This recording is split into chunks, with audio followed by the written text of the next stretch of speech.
Exactly.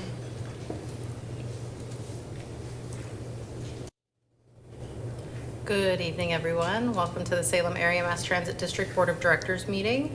It is Thursday, October 24th at 5:32, and I will now call this meeting to order.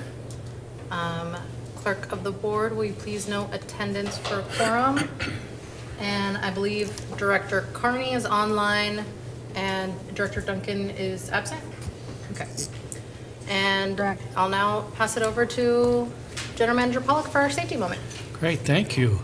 So everyone loves a good scare on Halloween, but not when it comes to the safety of those little trick-or-treaters.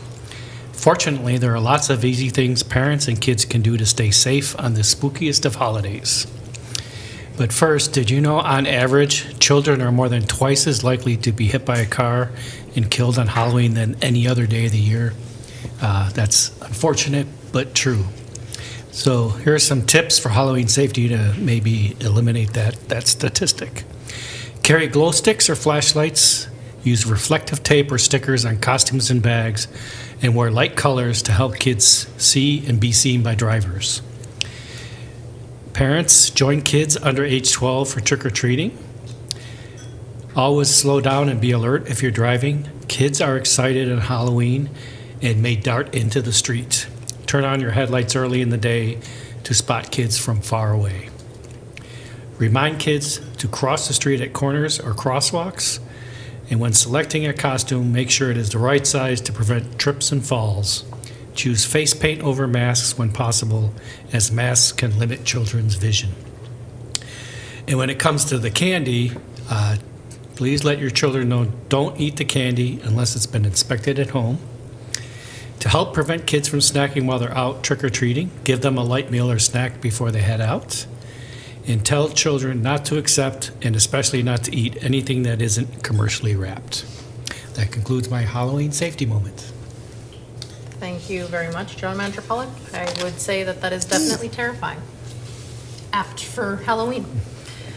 Okay, so announcements and changes to the agenda. Unfortunately, we have to pull our item 7, action item award of contract for Enterprise Van Pool Program. So that will just leave us with the rest of our agenda. Any other announcements? No? Okay. So, no presentations. Do we have any members of the public for public comment, either in person, online, or on the phone?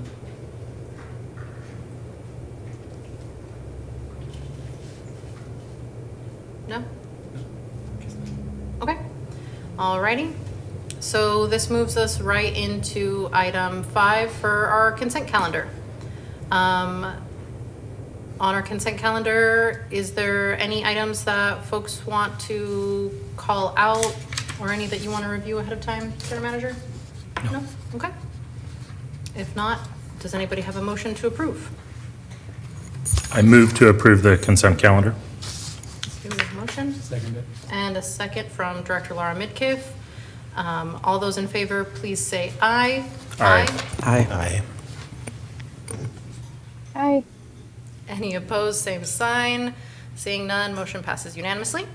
Awesome. And that brings us into our informational report. UMO 1-year status report. General Manager Pollock. Yeah, thank you. I'd ask Seth Hamlin, our customer service manager, to please come forward. I was so excited about this, I needed to cut everything else out.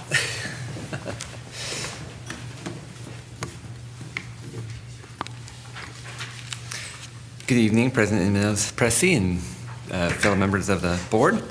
I'm excited to talk about the Cherriots Electronic Fair and what we've been doing the last year. So we'll start talking about the goal overview. So we're going to talk about what we outlined in the RFP and then what we've been able to accomplish over the last year. Next, we'll kind of get into the program spotlight and all the wonderful things we've accomplished, and then we'll wrap up with what we're going to be doing moving forward. So as promised, we'll kick it off with the goal overview. So on this slide, you can see on the left-hand side the objectives outlined in our RFP. On the right-hand side, you can see what we've been able to achieve to the program to date. So we'll just start at the top and kind of work our way down. We have successfully implemented fare capping, and I'm going to talk a lot about that later on in the presentation. Both existing group pass programs, which were the book bin and DLCD, were both moved over to UMO this last year. And additionally, we were able to bring on another group pass program, the Halfpenny, which was our first group pass program that was brought directly on to UMO. The new electronic fare platform has made it easier for customers to ride, and I'll kind of sprinkle that throughout the presentation. Cherriots employees have a robust AMS system that they've used to be able to collect data that they need.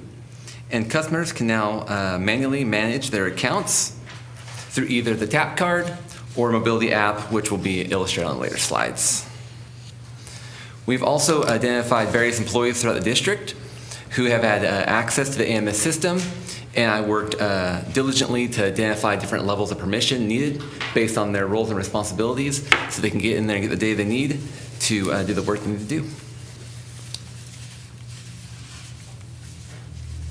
All right, the program spotlight.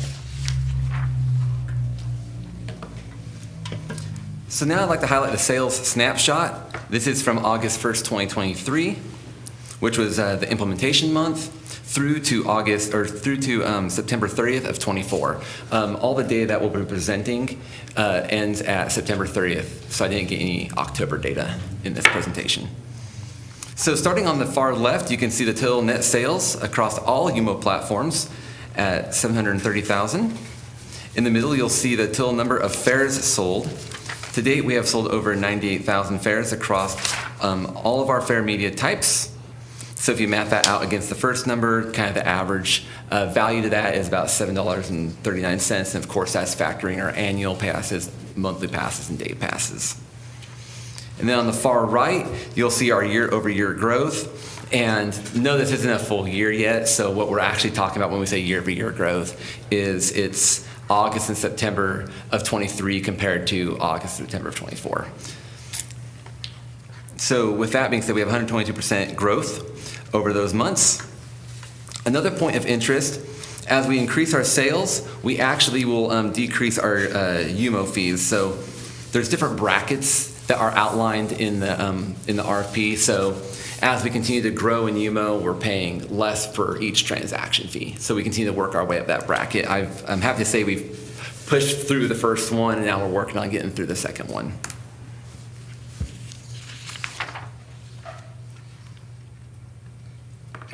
All right, so on this slide, you'll see our sales growth since implementation. Of course, we're starting in August of 23. You do see some numbers there for June and July.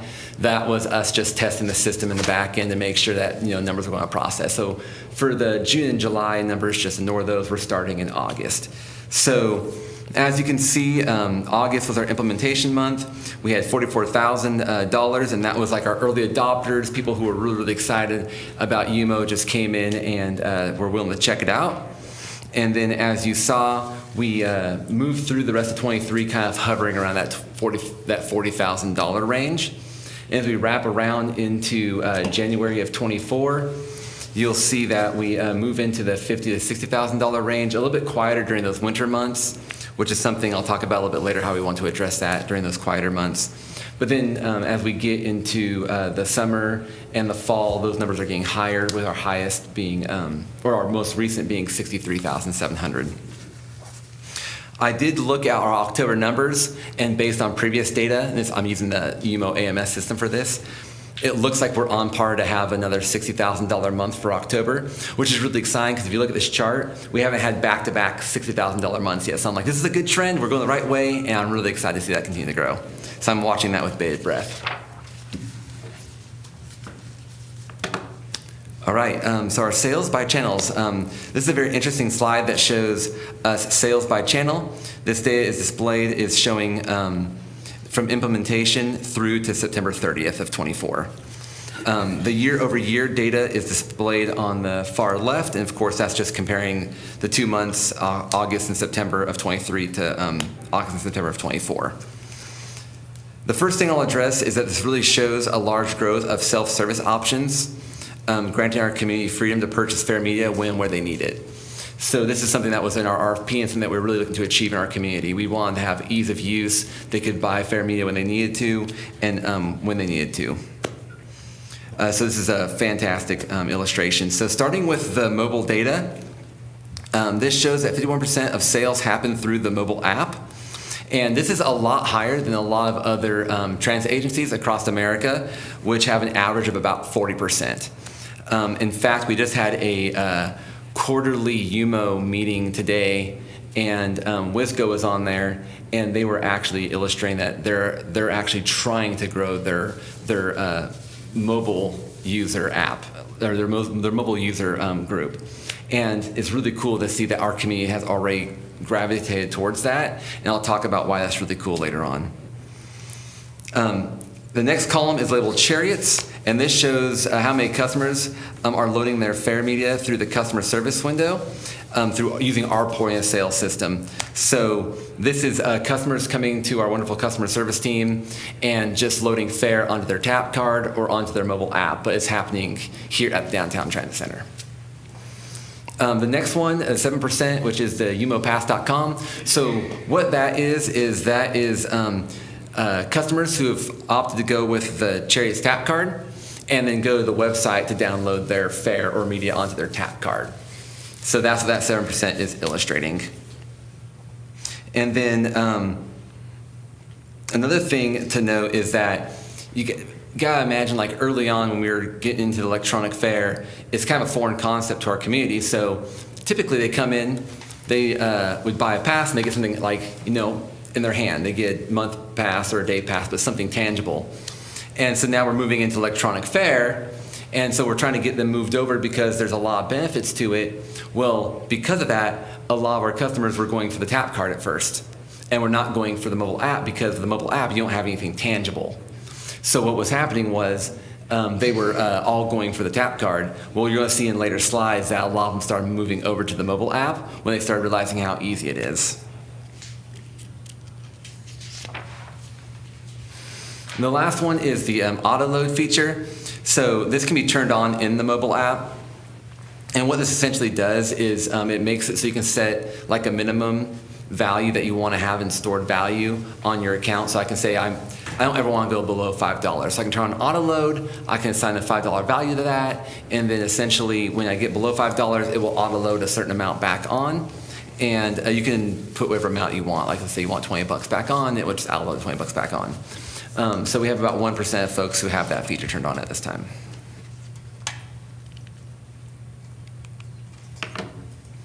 Okay, so this is just our sales by payment type. So starting at the top, 2% of customers pay with check. And actually where this number is kind of really being generated from is it's agencies using checks to purchase fare media for clients, such as Oregon Department of Human Services. They would write a check, purchase stuff, then to give the client. So I think that's where that 2% from the checks is coming from. While 15% pay with cash, again, that's going to be down here at the downtown hub. So folks are just coming in and giving us a $20 to put $20 of stored value or to buy that many day passes onto their account. 22% pay with Apple or Google Pay. And this payment would be through the mobile app or through the umopass.com because we don't have that feature at the customer service window. So that's telling me that's people who are purchasing fare remotely, which is encouraging. We want to see that. We want to encourage that because that grants more freedom. And then we have the highest number, of course, doesn't surprise me, 72% pay with bank card. And this is also the biggest number because it branched out to everything. So people paying at the customer service window with a bank card, or at the mobile app, or at umopass.com, the bank card just kind of works for all of that. So boarding transactions, this slide represents what is occurring on the VAL 100 readers on the bus. So these are the transactions based on boardings.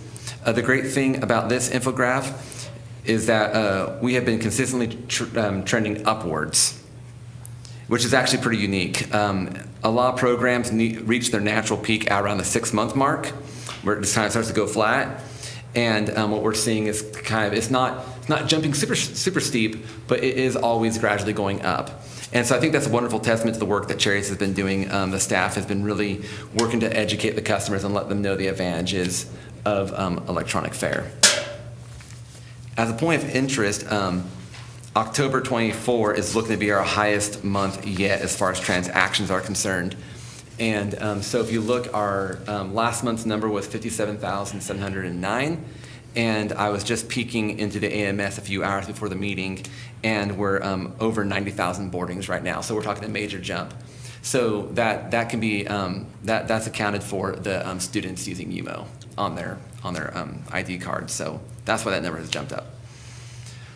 On the far right, you see the year-over-year growth between August and September of 23 compared to August and September 24. So August had 134% growth, and September still had a 69% growth. So we're still seeing it trending upwards.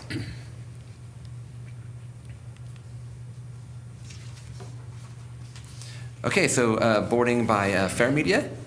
On the left, you see that our card boardings are up by 119% compared to August and September of last year, and that our mobile app boardings are up by 182%, which is cool to see that our community is really trending. And we have a slide later on that really illustrates this. They're really trending towards the mobile app. And I think it's because that the word's out there that there's a lot more ease of use. You don't have to find a computer and log on to umopass.com. You can just go on your phone, open it up, and load a pass or store value. On the right, you can see the infograph of the data. The interesting fact here is that the normal U.S. trend is to have about 60% of their customers using the card and about 40% using the mobile app. So again, I'm just really excited to illustrate the fact that we have a lot more folks who are, well, not a lot more, but the majority of folks are choosing to use the mobile app right now. Cherriots has made a concerted effort to raise awareness of the benefits of the mobile app. The things we talk about at the customer service window is, it's easy to add fare media, it's easy to add stored value, you can use the real-time data information for route planning, and you're less likely to lose your phone probably than you are a tap card. So these are all reasons why you probably want to, if you have a phone that's capable of it, use the phone app. As mentioned earlier, a lot of customers do start with a tap card but move over to the mobile app once they realize the ease of use. Like I said, they like something tangible when they first get it. And so then what happens is they have to go to umopass.com, they load the value, they see what that process looks like, and they may have done that for a while, and they realize this actually isn't too bad. I think I'll just move over to the mobile app now because I can just go onto my app on my phone and just do the exact same thing I'm having to go to my computer to do.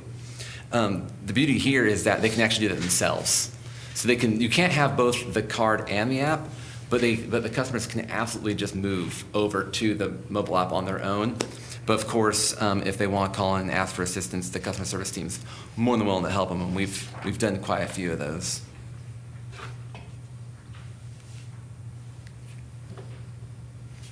All right, so this, as promised earlier, I want to talk a little bit about the wonders of fare capping.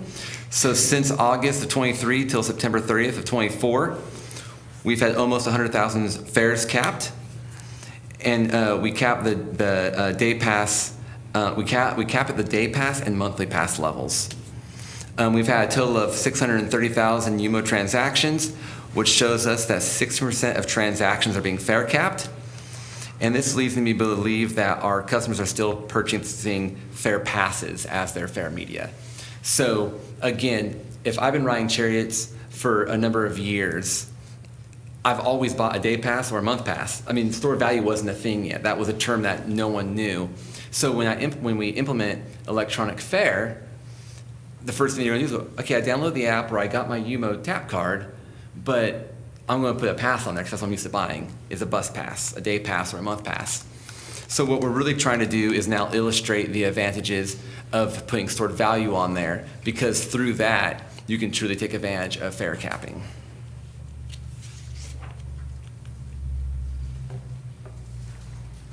So this kind of illustrates a breakdown of fare capping. Of the fares being capped, 14% are month passes, and then 86% are day passes, which doesn't surprise me at all because it only takes 2 rides to, fare cap on a day pass, where it would take 14 rides in a month to fare cap on a month pass. So you're going to see a higher number there because it's easier to fare cap. The infograph on the right shows that slightly more customers are fare capping on the mobile app versus the Cherriots tap card. And based on this information, Cherriots has created marketing materials related to fare capping to help educate passengers on the advantages of using stored value over just purchasing a pass. One thing that we've started doing is, you gotta imagine when folks come up to the counter and we're talking about moving over to UMO, or if they're just buying a day pass or a month pass for their UMO account. One thing that we're seeing is that we're going, well, can we tell you a little bit about stored value? And they go, well, we'd love to hear, but we gotta go catch our bus. We got lives to lead. We gotta go take off. And so I'm like, we don't have enough time always at the window to really articulate the advantages of that. So we've started to develop a informational pamphlet that we can just hand to them on the go. Take this with you, read it on the bus, and that way we can get that education out there. But not only that, but I think sometimes just like delivering the dry hard facts of fare capping isn't the best way. I think there's more of a human factor to it. So this pamphlet is actually scenario based. So it's like, here's like how this lady has taken advantage of fare capping. It kind of describes the scenario. Here's a description of how this gentleman has taken advantage of fare capping, and here's his scenario. So it's more relatable. They might be able to really read one of those scenarios and go, oh yeah, that's how I ride the bus. This is how it works. So we're really hoping that through these initiatives, we're going to be able to find a way to move folks over to using stored value so they can really take advantage of it.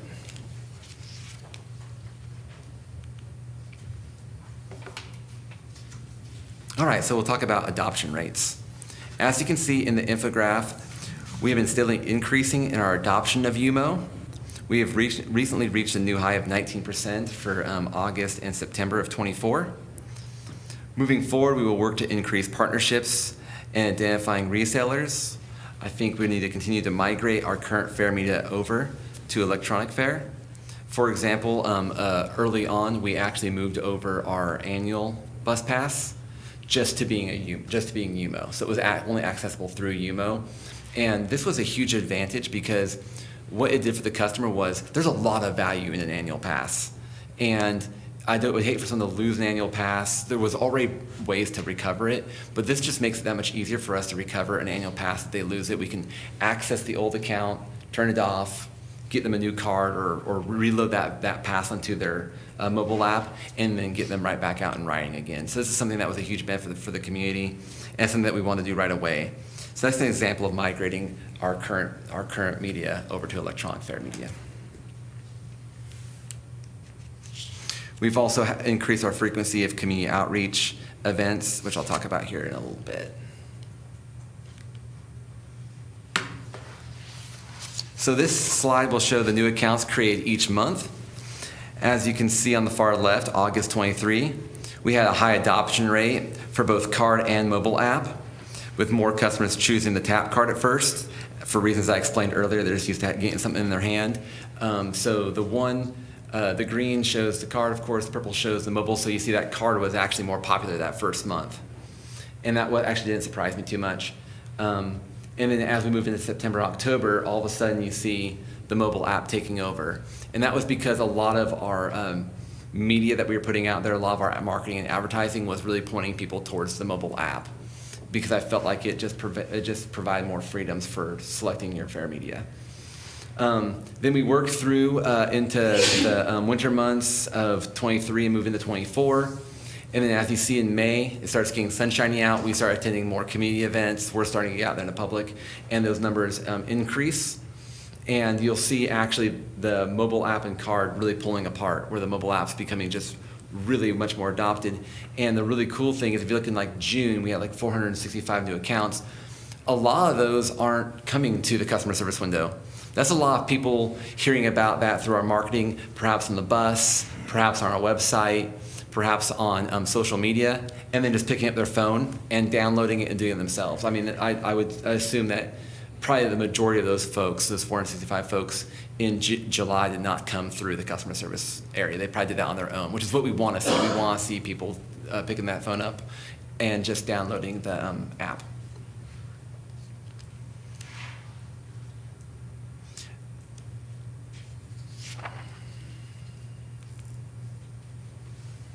So here's a user snapshot with our for program to date. So we see the average transaction per account is almost 67. We have seen 7,300 unique accounts. This illustrates registered accounts. which means a customer got the mobile app or the Cherriots tap card and registered the account. So one thing to note is that by default, if you register through the mobile app, you're going to always have a registered account because you're putting your phone number or your email. So if you're using the mobile app, you're going to be registered.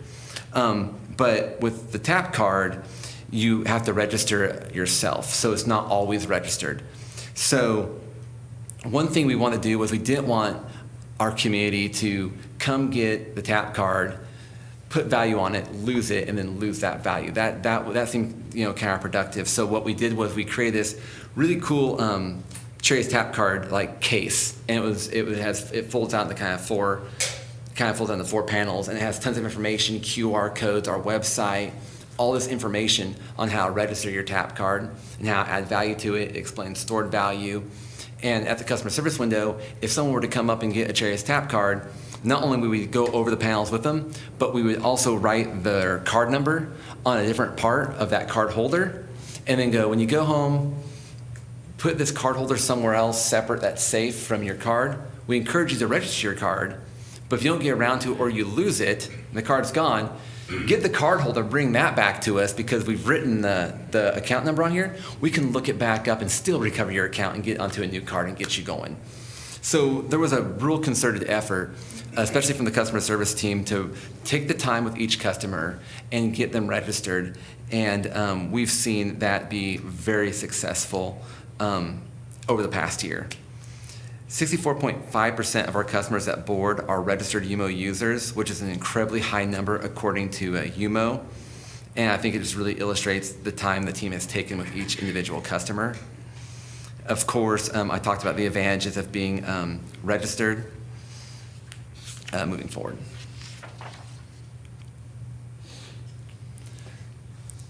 All right, so this is our mobile app information. So we have 6,300 active mobile or active app users. 57% of them are using iPhone, and then 43 are using Android. And then we have 2% are using the app in Spanish. And we provide all of our marketing materials, all of our handouts and flyers, all of our materials are always in English and Spanish, as well as all of UMO's customer-facing portals and support is all in English and Spanish as well. Additionally, UMO recently launched the UMO app version 2, commonly called App V2. This updated app is more user-friendly and it addressed some previous concerns that App V1 had. We're working with them to improve the trip planning process for the entire service, including regional service. The UMO app is using SteadGo, and we are working on making the trip planning more reliable for regional service. If you go on there, sometimes 1X Wilsonville or 10 or 20X Woodburn will show like the service area is not available, but we're working with UMO to make sure that all that stuff is put into place and is usable with our community.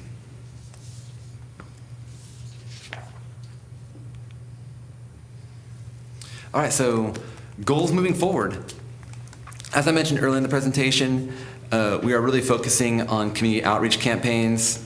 We've built a fiscal year 24-25 roadmap identifying many community events, as well as district events that we could promote the benefits of UMO. We are working to collect user testimonials and then to share those with the community through a variety of different mediums so they can really understand what using electronic fare means. Our customer service, or our customer experience specialist is hosting a monthly event, or monthly events now down at the Downtown Transit Center. And each of those events will have a different community partner in attendance, and they will be promoting UMO at each of those events. On a previous slide, you saw September had a really high adoption rate. I think that's by and large to our customer experience specialist going out in the community, and he brings a stack of Cherriots tap cards with him. He has technology where he can literally sign people up right there at Punks in the Park. He can sign them up at a lot of different venues we go to so that customers don't always have to come to the Downtown Transit Center to sign up. We can meet them where they're at, which is something that we really want to do. And then this will hopefully keep the benefits of electronic fare accessible. We want to continue to do this through the winter months. As you saw in the previous slides, sometimes in the winter months, it's hard to get out in the community. There's not as many outreach events going on in the winter. So we want to make sure that we're still making a valiant effort to reach folks where they're at in those months and getting them moved over to UMO. A brief recap, open payment. Open payment is when a customer can board the bus and use their Visa or MasterCard to tap the reader to board the bus. Right now, the Val 100 reader is currently being certified with their point of sale system called Fiserv. And that process can take several months. And so they're in that process right now. I still have bi-weekly meetings with UMO, and they're keeping me apprised of the progress for open payment. And then once we get closer to having that come to fruition, then we'll all have more discussions on what that looks like and how what implementation looks like. And I have a plethora of questions just kind of ready for them. So when we get to that open payment, I can start seeing how that looks for Cherriots. And then a major goal is to continue to grow the adoption rate of UMO. I would like to see new user accounts grow by 15% in this fiscal year. And I think to accomplish this, we need to continue to focus on community outreach events, as mentioned above, work with UMO to identify more reseller locations. UMO just recently brought on a new individual who is on our biweekly calls, and he is now using our real-time data feed to look at like ridership patterns. And then based on those ridership patterns, he's looking at commercial establishments where people are boarding and alighting in these locations. And he's going to give us a list of those businesses so that we can reach out to them and go, would you be interested in being a reseller? Because we have a lot of people using electronic fare right where you're at. So that might be a great way for us to start expanding our reseller group, as well as working with the planning team to identify additional group pass opportunities. And then, of course, to continue to work through solutions to migrate our current fare media over to UMO, such as, for example, the monthly pass. And with that, thank you for your time, and I'm happy to answer any questions. Thank you very much. Do we have any questions? Director Davidson? Didn't even have to raise my hand, thank you. I've got I've got quite a few questions. I guess I'll start with the question around net sales. I can kind of assume what that is net of, but could you tell me what it is net of? Is it UMO's fees on the top, or are we covering other things? Yeah, let me get back. Great question, Director. Let me get back to that Sure. slide.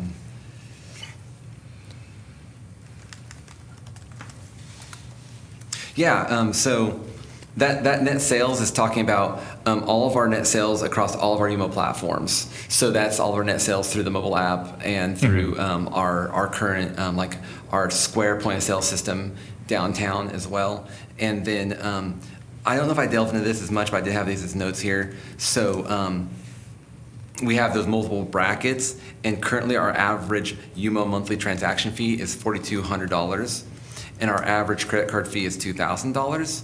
And so it's costing us about 10.2% of UMO fare revenue to use UMO. With an average fare of 73 cents, our net is 65 cents of our UMO transactions. Say that last bit again, Yeah, with our average fare of 73 cents, that's our average fare, our net is 65.5 cents of our UMO transactions. okay, yeah, so 10%, okay.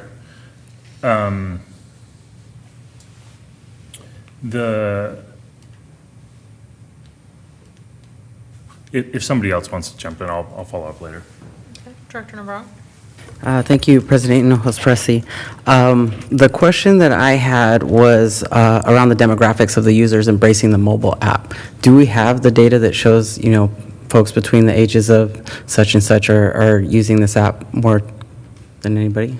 Oh yeah, that's actually that's a great question, and a metrics I actually haven't looked at. I believe that there might be, if it's as far as you're talking about age range. As far as getting that data, I have to look into that with UMO to see if there's a way to find that data. But unless they register their account and they've entered in some type of information for their data range, I don't know if I could easily get that data, but I could definitely follow up. Is that something that we would want to track? Because when you register for UMO, it asks for name, email, and phone number. I think that's pretty much it. But is that something that we would be interested in tracking? And the only reason I bring that up is because it was my birthday a couple days ago. And on, thanks. Happy belated birthday. And on like everything that I logged into, like little balloons would pop up, and it was like happy birthday. And so I'm like, well, that'd be a really cool feature to have when you log in, you know, because a lot of times we just get so busy that we forget to kind of take some time for ourselves, and it's kind of something that says, hey, you know, it's your birthday, so take some time. I absolutely love that. That's a great idea and something that we've been talking about with UMO. And by the way, the two legs in the call are both with UMO, and they're here to support me for the presentation. So the one thing that UMO is just recently kind of starting to get into is the screen on the Valdare 100. They've now got to where we can start programming like images and pictures and things like that, as well as push notifications that are unique. And so I think something we can tie that to birthdays. I mean, we could even, and I'm only kind of dreaming here with you now a little bit, kind of excited, but where you could literally tap your card or scan your card, you can have like a birthday go off if it's tied to the camera. I like it. I'm looking at it and seeing if I get nods, but that would be really cool. That's a wonderful idea. Awesome. And then let's see, the other question I had was, so you had talked about how we don't have the ability to accept Apple Pay at the customer service desk. Is that correct? Yes. And so is that something that UMO just hasn't adopted yet, and that'll be once they adopt this new open payment method, or is that something that we just haven't explored? That would be more on the district side, just something we haven't set up at our customer service counter window yet. Is it something that we're looking into? Yeah, actually. We can't accept Apple Pay. We look at the We counter. can. Figure it out. Okay, thank you for the clarification. Yeah. And let's see. I think that's it. Yeah, that's all I got. Sorry. Don't apologize. Since we didn't get like a full introduction to Yeah. the folks on the call, could you introduce them for us? Absolutely. I apologize. Sorry. Thank you. So we have Allison Grady, who is our UMO project manager. I've been working with her over the last year or so with UMO. And then we have Jesse Brown, who is the customer experience manager for UMO as well. So she's been working with me on making sure that we're promoting UMO in the most in the best way possible. Awesome, thank you. Yeah. And thank you both for being here and supporting the presentation. Do we have any questions over here? Oh, thank you. Director Holmstrom? Yeah, thank you, President Hinojosa. So slide 14, you talk about the adoption percentages. What's that a percent of? Is that of all boardings or just of fare payments, activities, you know? Yeah, that's a wonderful question, Director, and that would be we were taking our UMO board, people boarding using UMO versus our overall boarding numbers. Overall boarding numbers, gotcha, okay. So that includes like all the youth and everything as well? Yes. Okay. So we've just transitioned this month to a system where our older youth, our high school age youth are using a card, or supposed to use a card. How does that fit into what you talked about here? Is it just like a UMO card is what that is, or is that something different? Yeah, that's a great question, Director. And so we had a lot of different ideas as to how we were going to move our youth in our community over to using electronic fare. And so we kind of developed something pretty innovative and new that hasn't really been done before. So I took the QR code that was on the paper token, and we kind of isolated just the QR token and image itself, removed the rest, and then made it into like a sticker that is really durable. And then we contacted and worked congruently with the school district to get those out there, for they can put those stickers on all the student ID cards, so they can just simply scan the QR sticker when they board. And then for all the rest of the youth in the community, we reached out to myriad of different people, homeschooling and unschooling, all different things, and sent out flyers directing their students to come to customer service, in which case we would set them up with a Cherriots tap card. And so we've done a plethora of both, and we're really seeing some impressive numbers. And for month one, I'm very, very excited how many youth are actually using this right out of the hat. Yeah, thank you. I imagine that's going to tweak a lot of these numbers just because of. It will, absolutely. Yeah, which Yes, is, I mean, it's not bad. I'm just saying there's going to be a story to tell there. I think, a couple things I just have concerns about moving forward. And I've asked the board to hold sometime next year, a work session on just fares in general. And I think UMO's a piece of that, but not the whole story. And I think, I think we just I have some policy questions about what's the best way to move forward with UMO as a piece of the whole thing. And I think we've got kind of, frankly, a confusing kind of set of fare products right now.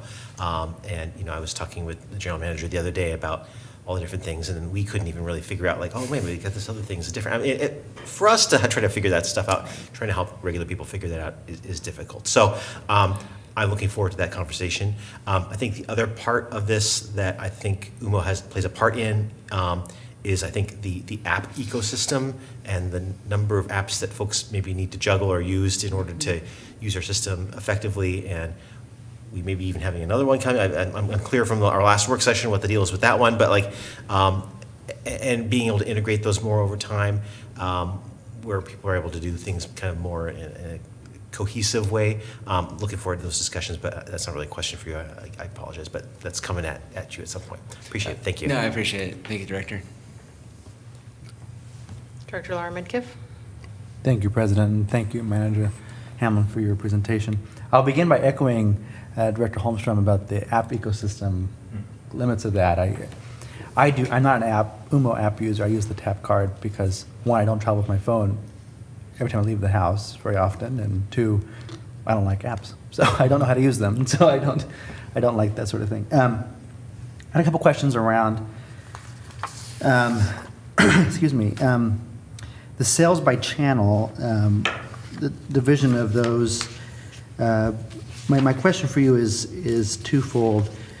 Does the agency have a preference around where folks should be getting the sales? I know you're promoting the mobile purchases, but do you have like a goal for what that breakdown should look like? Do you want it to be 70-30 or between online or in person? Is there a preference for the agency?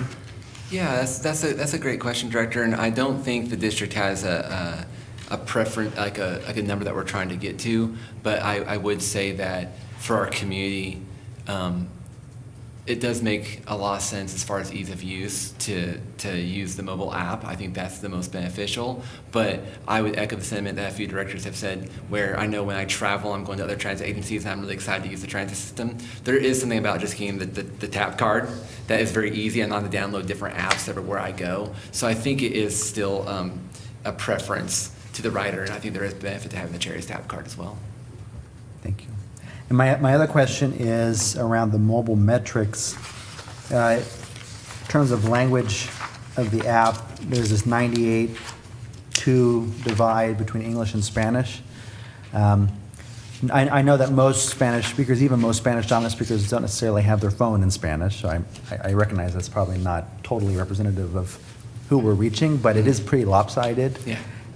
Could you help me understand what our efforts are for outreach to the Spanish-speaking community around adopting this UMO system? Yeah, no, absolutely. That's a wonderful question as well, and one that we're looking into. So I have several customer service representatives that speak Spanish, and I try to make sure that we have them at as many Spanish-speaking events as possible, especially in the summertime. There is a plethora of them, and so when we go to like the Latino Alliance or any one of those types of events, we want to have UMO tap cards there, informational flyers, and getting that information out to them so that they can adopt electronic fare as well.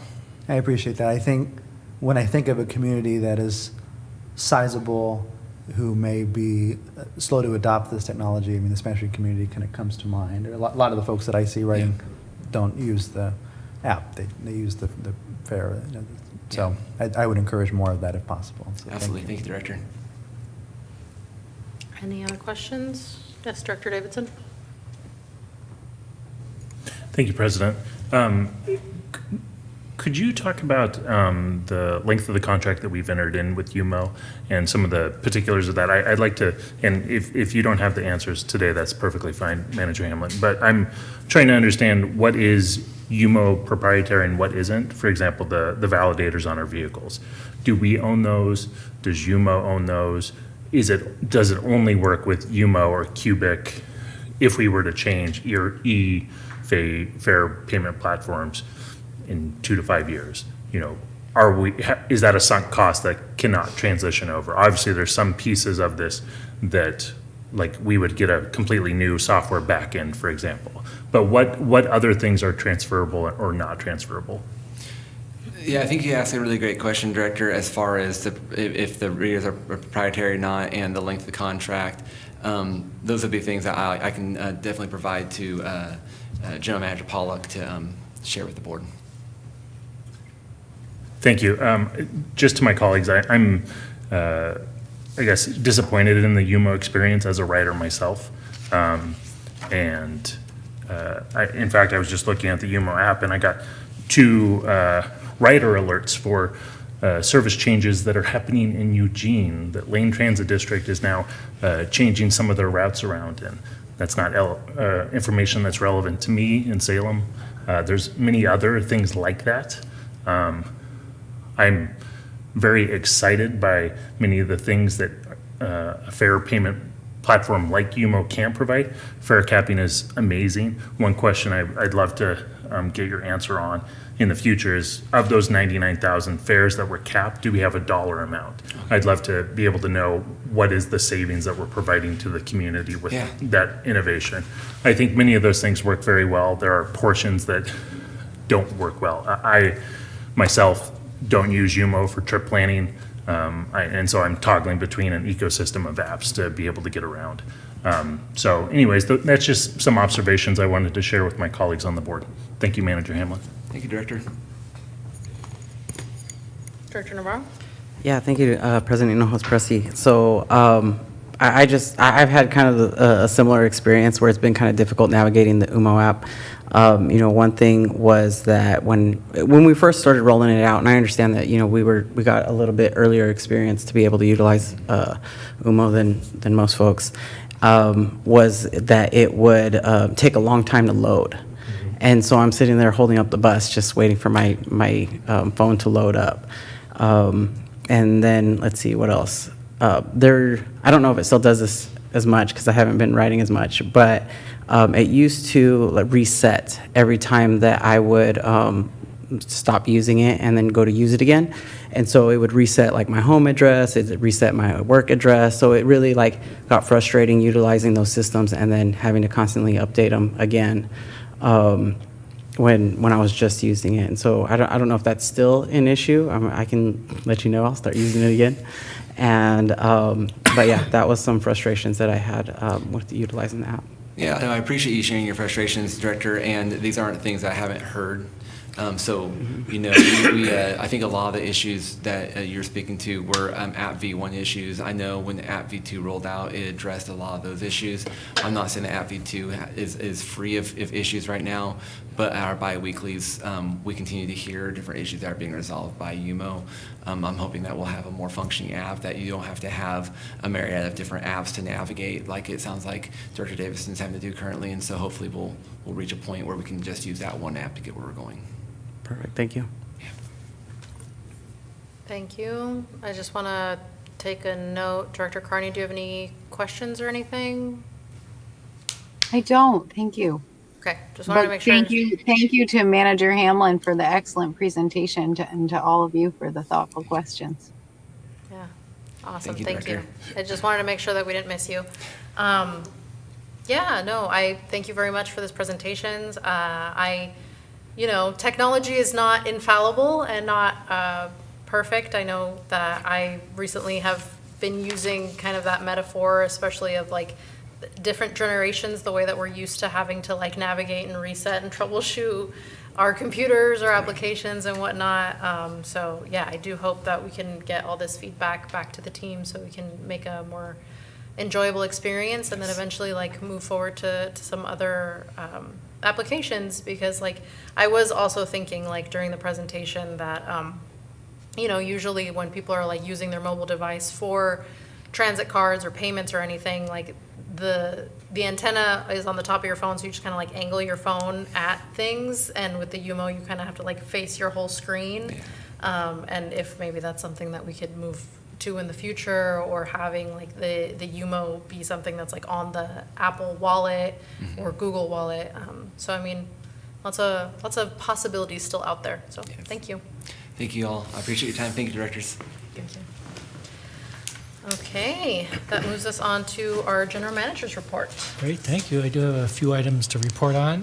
First, I thought I would give an update on the Joint Committee on Transportation work groups. As you all know, the Joint Commission on Transportation, or Joint Committee on Transportation, did a summer roadshow, and that is completed. And then they subsequently formed 3 work groups, one being public and active transit, that I sit on as an alternate. Yesterday was the second meeting of that work group, and myself, along with Miles Pangili from TriMet and Derek Hofbrauer from COIC, presented to the work group on challenges and opportunities for environmental considerations, safety, and equity in transit from our perspective. Some other groups did similar presentations. Really, these first 2 meetings have been really kind of laying a foundation, and then the ones in November we'll start talking about forward-looking, but seems to be going well.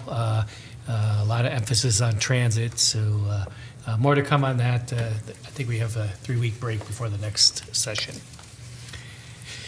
Also, earlier this week, Bobby Kidd and myself presented to the Texas Transit Leadership Institute class, virtual. It was a virtual presentation.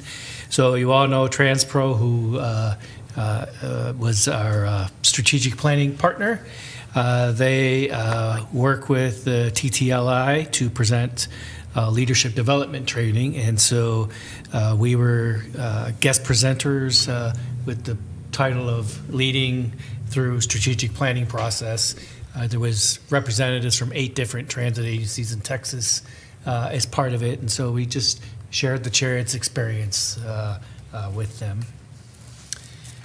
And then this morning, I attended the Marion County Reentry Initiative breakfast. Before I talk about it, I'm going to switch gears a little bit. So I walk in looking for a place to sit. Who do I want to sit with? And I look and I see transit operator John Welch sitting there. And many of you know who John is. He was there. So I sat next to him and we were chatting and asked him what brought him here. And he was sharing that he heard about it through the Cherriots Connect Committee. And he thought it was worth it, so he took the day off and attended the breakfast. John is one of our great transit operators and works great with our riders.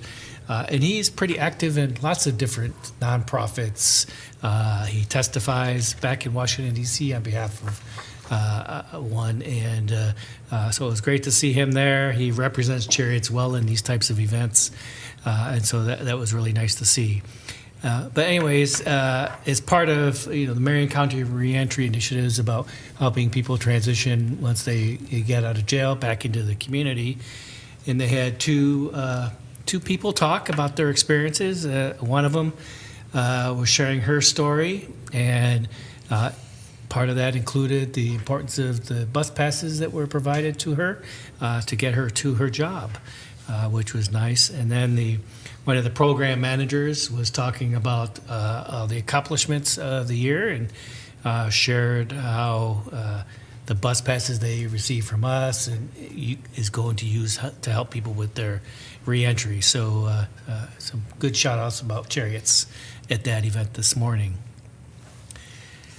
And then last week, internally at Cherriots, Suzanne Ybarra, who works for us, led a couple of sessions on human trafficking awareness training. So a couple of years ago, we adopted this as an initiative, and she has been one of the champions of it.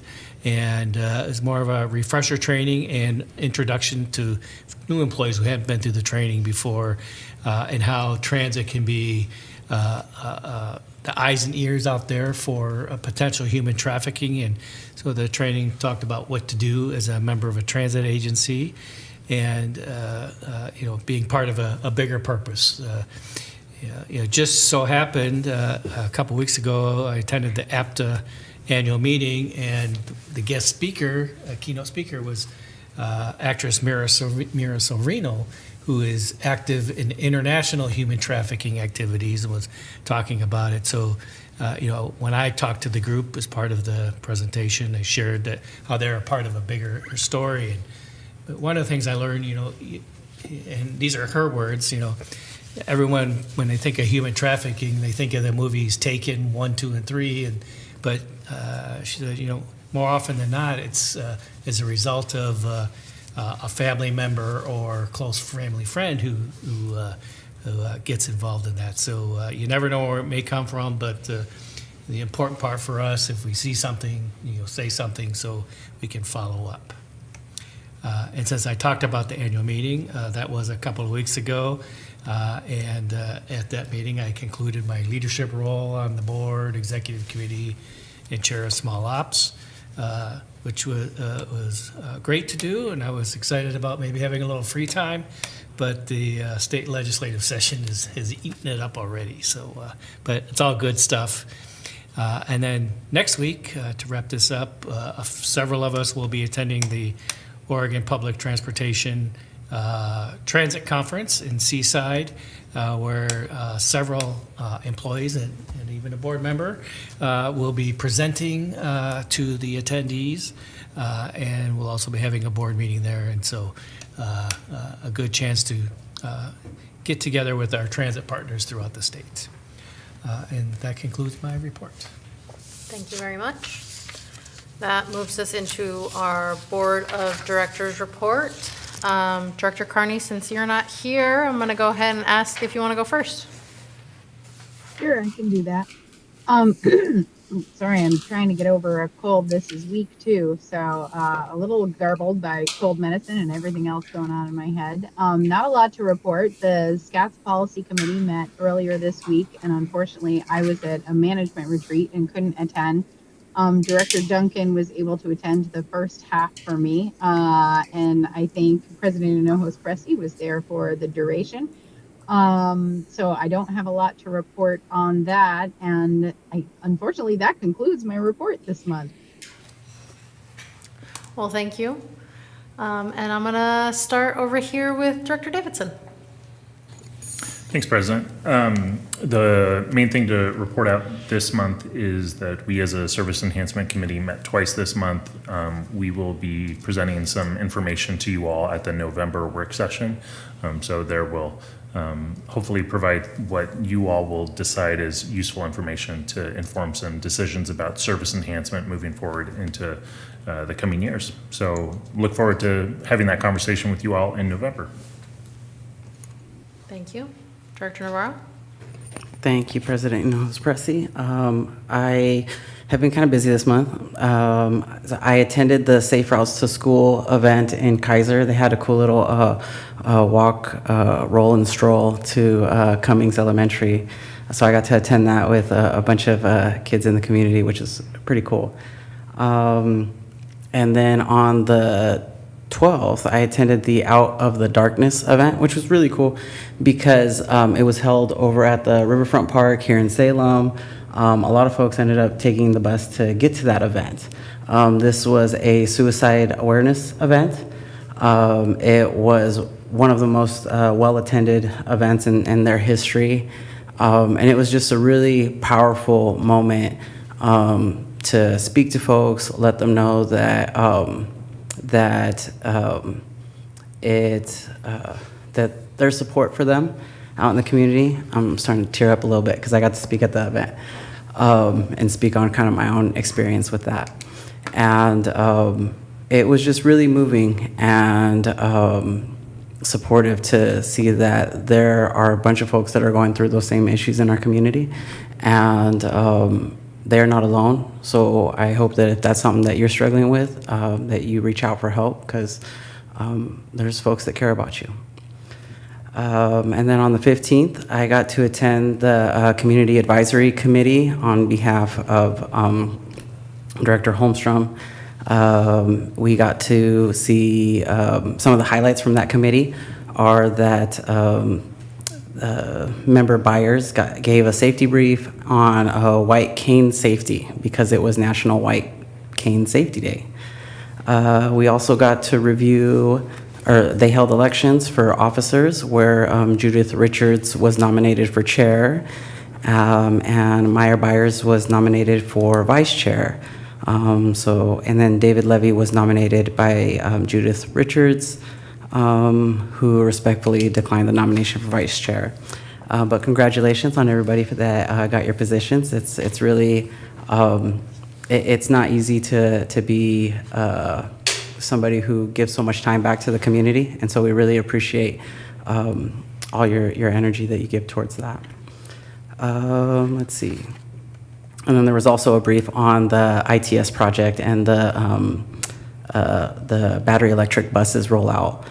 And then lastly, I just wanted to mention that there is going to be an unveiling for a Vietnam Veteran Memorial about a block away, 2 blocks away from here, on the Capitol grounds. So the Vietnam, interesting enough, the Vietnam Veterans Memorial that's being unveiled is the first memorial, and actually the last memorial of all the wars, that is being built on state grounds.